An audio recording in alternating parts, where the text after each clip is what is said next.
તો આજના મારા વિડીયોમાં તમારા બધાનું સ્વાગત છે અને બધાને પહેલાં તો મારા તરફથી જય ખુખાર મેળી, જય મહાકાળી।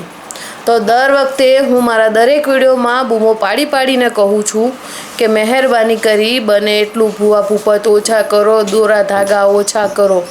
તમે કહો છો મેરડીમાં તો જવાનું, તમે કહો છો પણ મેરડીમાં ક્યાંય ઠગ થતો દેખાય તો એક વિડીયો જરૂરથી શેર કરજો, તો આપણે એની ઉપર પણ વિડીયો જરૂરથી બનાવશું કે અહીંયા આવી સ્ટોરી રચાઈ છે એવો આપણે જરૂરથી વિડીયો બનાવીશું। પણ આજ સુધી એવો કિસ્સોમાં ખુખાર મેળીએ જોવા મળ્યો નથી। જુઓ, આજે હું તમને તમારી સામે લાવવાની છું ને એટલું જ નહીં, તમને વિડીયો પણ બતાવીશ અને તમે ખુદ કહેશો કે ના। અને વિશ્વાસ આપણે ક્યાંક મૂકીએ ને તો 100 વાર વિચારો અને પછી તમારો વિશ્વાસ બહુ કિંમતી છે, પછી ક્યાંક મૂકો। કેમ કે એક વખત વિશ્વાસ તૂટે છે ને તો ફરી પાછા તમે ગમે એટલા પીડિત હશો ને તો આ બધામાં પડતા તમે ચોખ્ખી ના જ પાડી દેશો। તમને એક ઉમ્મીદ હોય તૂટી જાય ને પછી માણસ ખૂબ જ ભાંગી જાય છે। એટલે જ કહું છું કે આ બધું કર્યા પહેલાં થોડો વિચાર કરજો। કેમ કે એક સુરતના ભુવાજી પકડાયા હતા, તે લોકોને ખૂબ જ ઠગતા હતા। હવે આને લઈ કોઈ એમ કમેન્ટ ન કરતા કે બધા ભુવા ના હોય, તો હું એગ્રી કરું છું, એટલે કે હું માનું છું કે બધા ભુવા ઢોંગ નથી હોતા। કોઈક હોય છે ભગવાનનો માણસ જેને કોઈની તકલીફો નથી દેખાતી, જેમ કે માં ખુખાર મેળી, જેને અમુકની તકલીફો નથી દેખાતી તો સાચો માર્ગદર્શન આપે છે એ પણ વગર પૈસે અને વગર કોઈ તમને હેરાનગતિએ। ને કે આજ બીજી જગ્યાએ જાઓ, ભુવાઓ શું નહીં માંગતા કે ઓલી માતાએ આ માગ્યું છે, ઓલી બલીને આ અંતે ખબર નહીં કેટલી તમને વિધિઓ બતાવશે ને તમારે કરવી જ પડશે। ભલે તમારા પૈસા તમારે પાણીની જેમ ધોવા પડે, ભલે તમારી ખીચો રહ્યો એ ખીચામાં 1 રૂપિયો એ ન હોય તો એ છતાં તમારે આ બધી વિધિઓ કરવી જ પડશે। કેમ કે તમને અહીંયા સેટ થઈ ગયું છે કે જો હું આટલું કરી દઈશ ને તો ખરેખર મારા ઘરમાં શાંતિ થઈ જશે, હે ને। તો બસ આ સુરતના જે ભુવાજી છે એ લોકો જોડેથી ઓછાને ઘણા 50 કાં તો 70 એવા 50-70 એટલે સમજી શકો છો હું શું રકમ કહી રહી છું। 50,000 જેવું પડાવી અને સામે એમ કહેતા હતા કે તમારા આ દુઃખ દૂર થશે, આ દુઃખ દૂર થશે। પણ આ ફેમિલીવાળાઓને સાક્ષાત માતા ઘરે બિરાજમાન છે, જેના કારણે તેમને છેતરાવા નથી દીધા, એમ કહીએ ને તો પણ ચાલે।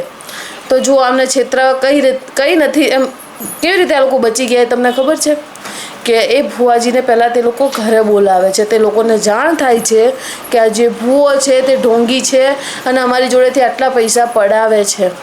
તો પહેલાં તો તે લોકો થોડા શાંત રહે છે। આજે આપણે હોત ને તો ત્યાં જઈને તે ભુવાનો શું હાલ કર્યો હોત ને એ આપણને જ ખબર છે।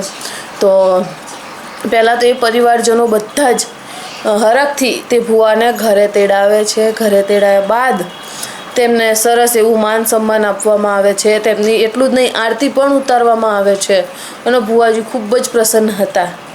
પણ જે મહિલા હોય છે ને, મહિલાઓમાં સહનશક્તિ થોડી વધારે કહી દે ને હોય ને તો બહુ જ વધારે હોય, પણ જ્યારે ગુસ્સામાં હોય ને ત્યારે તેમનામાં સહનશક્તિ થોડી ઓછી થઈ જાય છે।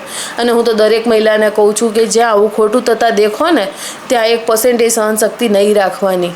એ ભલે પછી આપણું ખોટું થતું હોય કે બીજાનું થતું હોય, આપણે ઉપર હિસાબ બરોબર આપવો પડશે।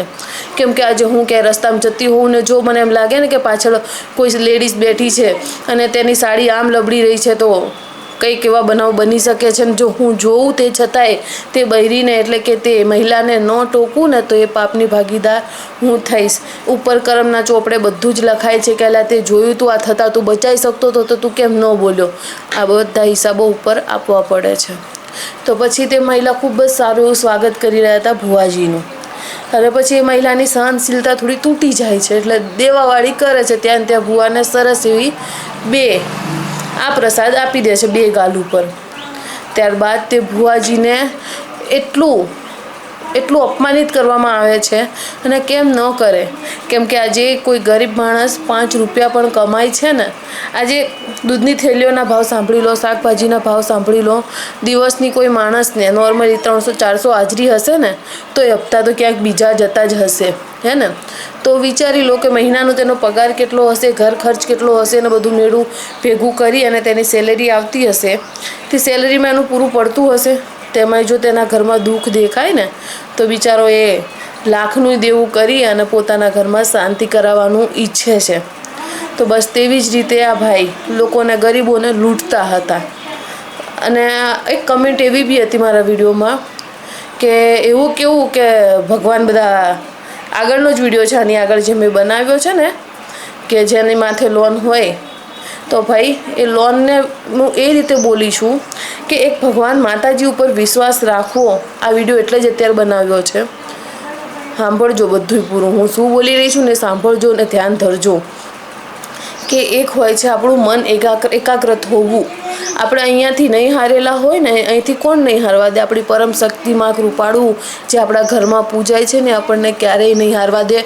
જો એના ઉપર થોડોય શંકા કર્યા વગર તમે વિશ્વાસ કરી લીધો ને કે માં ના તું હારે છે ને, ગમે એવા નદી હશે ને આપણે પાર થઈ જ જવાની છે, કરી જ લેવાની છે. તો ભાઈ હું એ રીતે કહું છું કે પોતાની માં ઉપર અને પરિવારજનો ઉપર હંમેશા વિશ્વાસ રાખજો, તો ગમે એવો સંકટ હશે ખૂબ જ આરામથી ટળી જશે. તો આ ભાઈ જોડે 50,000 રૂપિયા લેવામાં આવ્યા. હવે એ ભાઈએ વિચાર કરો કે કોઈક હોય છે ભાઈ રૂપિયાવાળું અને કોઈક હોય છે હાવ મતલબ મિડલ ક્લાસ. તો હવે એ ભાઈએ બિચારા ખબર નહીં હવે એમની પરિસ્થિતિ કેવી હશે, પણ બીજા કેટલાયને એમને ઠગ્યા હશે. આ તો સારું થયું કે એમના નસીબ સારા છે અને ભુવાજીને પકડ્યા. અને ભુવાજી જ્યારે પકડાયા ને ત્યારે તે માફી માંગી રહ્યા છે કે આજ પછી હું આ અંધશ્રદ્ધા બધી બંધ કરી દઈશ, કોઈને દોરા ધાગા નહીં આપું અને નહીં બંધાવરાવું, અને આજ પછી હું ધૂણવાનું પણ બંધ કરી દઈશ. તો બસ મારા વિડીયોના માધ્યમથી કહેવાનું એટલું થાય છે કે હું હજી પણ સાંભળજો એમ નથી કહી રહી કે બધા ભુવા ઢોંગી હોય છે, ખરાબ હોય છે. અમુક સારા પણ હોય છે, પણ જો સારા 10% હશે ને તો 90% તમને ખરાબ ભટકાઈ જશે. જે તમારા જે દુઃખ છે ને એ વધારવામાં જરૂરથી મદદ કરી આપશે.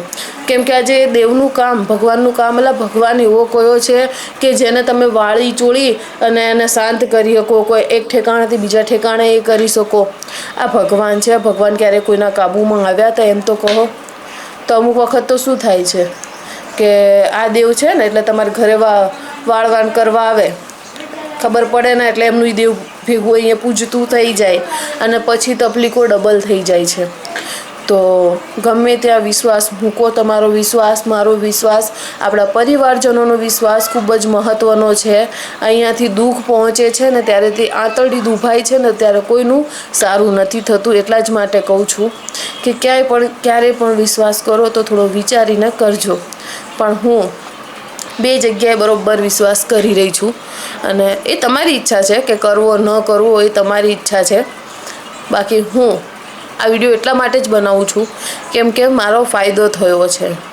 હું જે છે એ ચોખ્ખું મોં ઉપર કહી રહી છું. કેમ કે ખુખાર મેળીએ મારી ઘણી ખરી માનતાઓ પૂરી થઈ છે, હે ને? એટલા માટે હું ખુખાર મેળીએ જાઉં છું, તેમને માનું પણ છું, એમને ખૂબ જ માનું છું. પણ તેની પહેલાં મારા ઘરમાં બેઠી કુળદેવીને પહેલું સ્થાન આપું છું કે સૌ પ્રથમ મારી માં મહાકાળી. કેમ કે વિડીયોમાં પણ તમે સાંભળતા હશો કે સૌ પ્રથમ હું મહાકાળીનું નામ લઉં છું. તો મહેરબાની કરી કાંઈ પણ કામ કરો તો પહેલાં ખુદના કુળદેવીને આગળ ઊભા કરો કે માં તું આગળ રહે તો બધું સારામાં સારું હશે. તો બસ આજના વિડીયોમાં આટલું, અને ઉમ્મીદ કરું છું કે તમે પણ થોડું સાચવીને ચાલજો અને કાંઈ પણ પગલું ભર્યા પહેલાં 100 વાર વિચાર જરૂરથી કરજો. બાકી આજનો વિડીયો ઉમ્મીદ કરું છું કે તમને બધાને પસંદ આવ્યો હશે. મળીશું નેક્સ્ટ વિડીયોમાં અને નેક્સ્ટ ટોપિક સાથે ખૂબ જ જલ્દી. ત્યાર સુધી બધાને મારા તરફથી જય ખુખાર મેળી, જય મહાકાળી, રાધે રાધે.